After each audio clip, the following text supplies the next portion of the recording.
অতিরিক্ত মাত্রায় রাগ কম করবে কিভাবে? এক ভাই আমাকে প্রশ্ন করেছিল, দিদি ভাই আমি খুব অল্পতেই মাথা গরম করে ফেলি, বারবার আমি খুব রাগ করে বসি, তো কিছু বলো না। দেখো, অবশ্যই প্রত্যেকটি কথা খুব গুরুত্বপূর্ণ হবে। রাগকে কন্ট্রোল করবে কিভাবে, তো কথাগুলো মন দিয়ে শুনবে। আই হোপ এটা তোমাদের জন্য অনেকটা হেল্পফুল হবে। দেখো, রাগ, ক্ষোভ, অভিমান এগুলো কিন্তু আমাদের প্রত্যেকটি মানুষের মধ্যেই রয়েছে কম বেশি, আমার মধ্যেও আছে। কিন্তু বারবার রাগ করা বা অল্পতেই মাথা গরম করা এটা খুব ক্ষতিকারক একটা দিক। আর যেটা আমাদের জন্য ক্ষতিকারক সেটাকে বোধহয় বর্জন করাটাই শ্রেয়, তাই তো? না হলে অনেকটা খারাপ হতে পারে আমাদেরই। তাই প্রত্যেকটি পয়েন্টসগুলো মন দিয়ে শুনবে। আমি কতগুলো টিপস তোমাদের সাথে শেয়ার করব। নাম্বার 1, দেখো, রাগ কিন্তু আমরা কাছের মানুষগুলোর সাথেই করে বসি, মাঝে মাঝে, দূরের লোকের সাথে কিন্তু নয়। তো তুমি যখন কারোর সাথে রাগ করছো, কথা কাটাকাটি হচ্ছে, তখন কিছু ওয়ার্ড, কিছু শব্দ কখনো ব্যবহার করবে না, পরিহার করাটাই বোধহয় ভালো। যেমন সব সময়, কখনোই না, কোনো দিনও না, এই ওয়ার্ডগুলো আমরা যদি ব্যবহার করি তাহলে রাগের মাত্রা কিন্তু আরও দ্বিগুণ হতে থাকে এবং পরিস্থিতি খারাপের দিকে যায়। হয়তো তুমি তোমার কাছের মানুষটিকে বলছো যার সাথে রাগ করছো, তুমি সবসময় এমনটা করো, তুমি কখনোই এটা করো না, তুমি কোনোদিনও এটা করোনি। তো হয়তো দেখা গেল সে হয়তো আগেও করেছে, কিন্তু তুমি এই যে ওয়ার্ডটা বললে, এটা শোনার পর তার মাথা আরও দ্বিগুণ গরম হয়ে গেল এবং সে একটা কথা বলবে, তুমি আরেকটা কথা, সে আরেকটা কথা, এইভাবে কথার পিঠে কথা বাড়তে থাকবে, রাগটা আরও অনেক গুণ বাড়বে। এতে করে একটা সম্পর্ক খারাপ হতে পারে।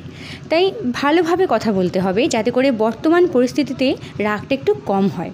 যেমন এইভাবে বলা যেতেই পারে, তুমি এখন কেন আমার সাথে এমনটা করছো, তুমি এটা কেন বললে এখন, সব সময়, কখনোই না, কোনো দিনও না, এই ওয়ার্ডগুলোই এতটা খারাপ যেটাতে মানুষের মনটাকে আঘাতপ্রাপ্ত করায় এবং রাগটা আরও বাড়তে থাকে। তাই এই ওয়ার্ডগুলো বলা পরিহার করো, ভালোভাবে কথা বলো যাতে করে রাগটা অনেকটা কম হয় এবং বর্তমান পরিস্থিতি ভালোর দিকে যায়। বুঝলে তো? নাম্বার 2, দেখো, যখন আমরা খুব রাগ করে ফেলি, আমাদের মাথা অনেকটা গরম হয়ে যায়, তখন আমি মনে করি ওই জায়গায় না থেকে একটু স্থান পরিবর্তন করাটাই শ্রেয়। স্থান পরিবর্তন করা মানে আমি দূরে কোথাও চলে যেতে বলছি না। যার সাথে কথা কাটাকাটি হচ্ছে, যার উপর তুমি রাগ করছো, তার কাছ থেকে একটু দূরে চলে যাও এবং মনকে শান্ত করার চেষ্টা করো। একটু গান শোনো, অন্য কিছু, মানে মুডটাকে একটু ঘুরিয়ে দাও। যখন তোমার মনটা শান্ত হবে, মাথাটা ঠান্ডা হবে, তখন ওই পরিস্থিতিটাকে নিয়ে তুমি ভাববে যে কি করা যায়, তার সাথে কথা বলো আবার, কিন্তু সেই মুহূর্তে নয়। স্থান পরিবর্তন করো, দেখবে রাগটা অনেকটা কমবে। কারণ রাগ খুব ক্ষতিকারক জিনিস, রাগের মাথায় আমরা অনেক খারাপ কিছু করে বসি, তাই তো?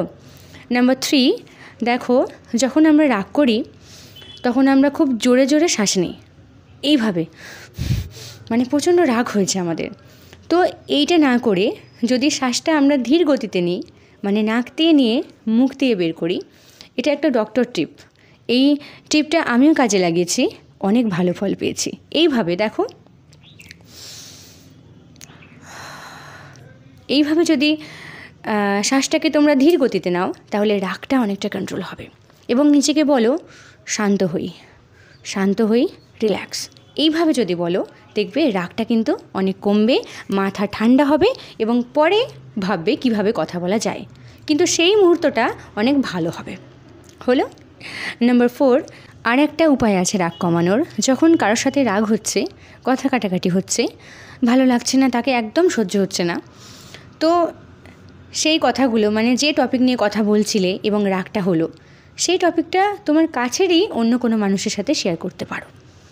কারণ রাগের মাথায় আমরা ভুলভাল সিদ্ধান্ত নিয়ে ফেলি, আজে বাজে কাজ করে ফেলি, যেগুলো ঠিক না।